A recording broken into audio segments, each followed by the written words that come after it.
friends, ketemu lagi bersama saya Dr. Rujit Ratana Namaskara. Nah, di sini kembali bersama dengan acara Fit Talk. Nah, acara Fit Talk ini sebenarnya untuk memberikan informasi terkait update-update dari kesehatan terbaru. Dan kalian pun bisa langsung menanyakan masalah kesehatan di Instagram Fit Talk loh ya. Di Instagramnya Fit2Talk, ataupun kalian bisa langsung cek channel YouTube kita di Fit Talk. Nggak pakai dua ya, jadi Fit Talk, kalau Instagram kita pakai Fit2Talk. Nah, di channel ini kalian pun juga jangan lupa like, comment, dan subscribe ya. Dan kalian bisa langsung bunyikan lonceng untuk dapat notifikasi terbaru dari YouTube channel kita. Oke? Nah, baru-baru ini kita dikabarkan ada berita tentang masalah keracunan makanan yang ada di Amerika Serikat dan beberapa bagian dari Amerika. Nah, di Indonesia pun sekarang menjadi berita hangat nih mengenai masalah keracunan makanan disebabkan oleh jamur enoki. Nah, kita akan membahas mengupas tentang bakteri ini, tentang bakteri penyebab dari si keracunan makanan ya.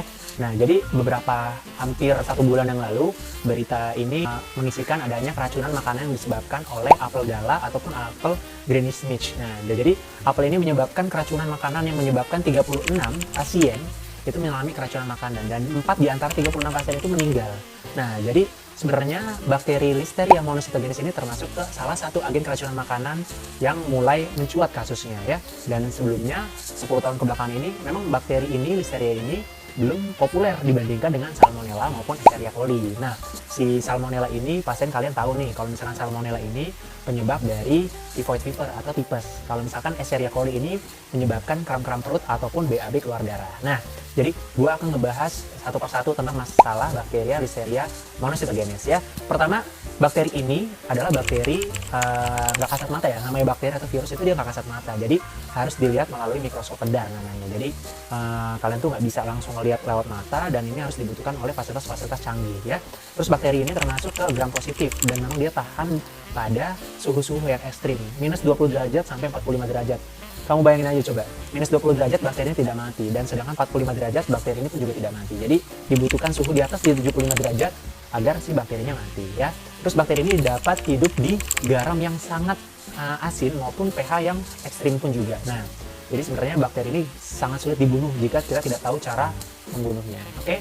Nah, selain itu bakteri ini sering banget sukanya tuh hidup di pori-pori yang mengandung media air. Jadi pada buah-buahan maupun sayur-sayuran itu banyak terkandung bakteri ini, dan buah-buahan dan sayur-sayuran itu dia menjadi perantara si infeksi bakteri ini. Nah, biasanya bakteri ini masuknya lewat dari buah-buahan yang bisa bersih, bisa yang terkontaminasi ya. Artinya buah-buahan yang bersih itu nggak selalu kita bisa lihat dari kasat mata apakah memang dia mengandung bakteri atau enggak.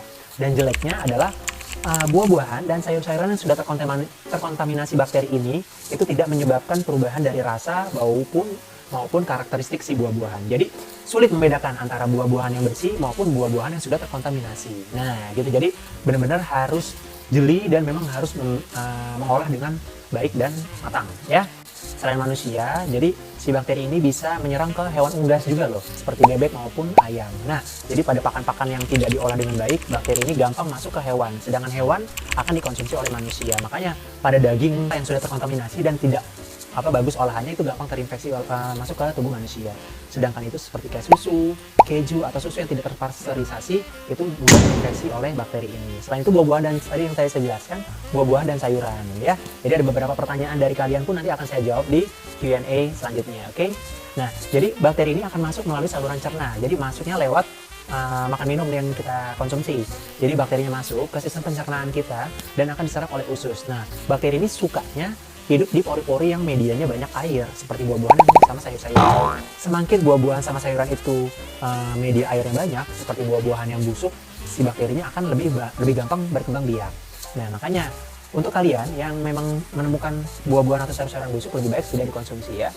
Nah, jadi gejala yang ditimbulkan oleh bakteri Listeria monocytogenes ini berbeda-beda. Jadi tiap individual itu sangat berbeda tergantung dari sistem imun kalian ya. Jadi pada sistem imun yang baik biasanya gejalanya akan ringan. Nah, dan dibutuhkan jumlah bakteri yang banyak untuk menimbulkan gejala. Jadi gejala awalnya biasanya dia seperti flu-like syndrome. Jadi seperti batuk, pilek, demam, nyeri-nyeri otot atau gangguan saluran cerna, misalkan kayak konstipasi, BAB cair, nyeri perut maupun mual muntah.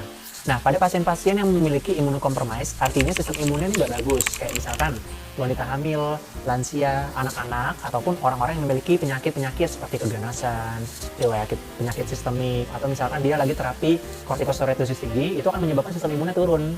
Nah, itu akan menyebabkan si gejalanya ini lebih serius, seperti kayak misalkan kaku kuduk, atau misalkan kaku di bagian leher. Dia bisa menyebabkan kejang, kesemutan yang parah, terus atau bisa menyebabkan dia dehidrasi berat, sampai menyebabkan kematian. Jadi, bakteri ini bisa menyebabkan kematian, kalian harus lebih waspada. Dan beberapa kasus dan sudah dibuktikan ini bakteri ini dapat menurun dari ibu hamil ke anak dan akan menyebabkan keguguran pada anak. Nah, jadi kalian harus lebih hati-hati. Nanti kita akan menjelaskan cara untuk pencegahannya. Dan biasanya kalau untuk pengobatan, karena ini sifatnya adalah bakteri infeksi, jadi bacterial infection ini bisa diobati dengan bakteri, tapi antibiotik maksud saya. Antibiotik ini nggak boleh sembarangan dibeli di apotik, harus disesuaikan oleh resep dokter ya. Jadi nggak boleh sembarangan beli obat-obatan, oke? Nah, pencegahannya ada beberapa poin. Yang pertama adalah kalian tuh harus memasak makanan di atas suhu 75 derajat Celcius. Karena yang tadi saya jelaskan, bakteri ini dapat hidup di minus 20 derajat sampai 45 derajat. Nah, sedangkan pada suhu di atas 75 derajat, bakteri ini gampang mudah mati ya. Terus yang kedua adalah jika ingin mengolah makanan, kalian harus mencuci bersih dan memasaknya. Saran saya untuk saat ini menghindari bahan-bahan mentah dulu ya, kayak gitu. Terus yang ketiga, selalu mencuci tangan jika ingin melakukan sesuatu, apalagi sebelum dan sesudah makan. Terus yang keempat adalah selalu menjaga sistem imun tubuh kalian agar tetap optimal, seperti get rest, rajin berolahraga, dan minum banyak multivitamin dan konsumsi cukup air putih. Oke? Ya, segitu aja. Nanti kita akan ngebahas tentang Q&A masalah bakteri Listeria monocytogenes. Teman-teman bisa mengumpulkan pertanyaan dan jangan lupa tetap follow Instagram kita dan bisa langsung kalian DM, dan jangan lupa video ini kalian like, komen, dan subscribe, dan jangan lupa bunyiin lonceng untuk dapatkan notifikasi terbaru dari video kita. Dadah guys!